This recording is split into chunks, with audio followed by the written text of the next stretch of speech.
الان داره کلاس شروع میشه.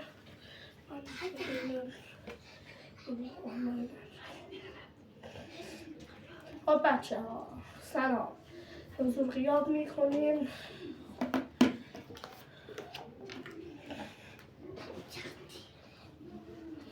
خب امیر صالحی،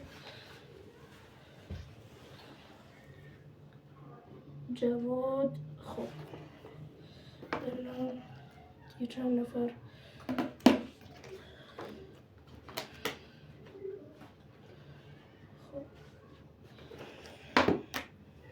خب الان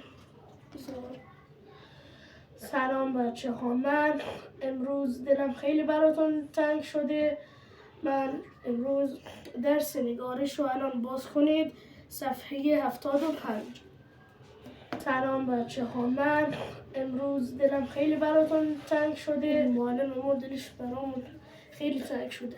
من مامانم که خیاطه، بذار دلش یک کم گشاد کنه. سلام خانم معلم، ببخشید شما دلتون خیلی تنگه، نمیخواین یک کم گشادش کنم؟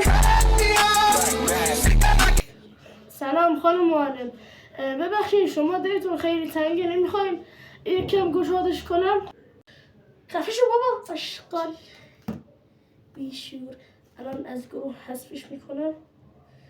خب بلاک شد دیگه.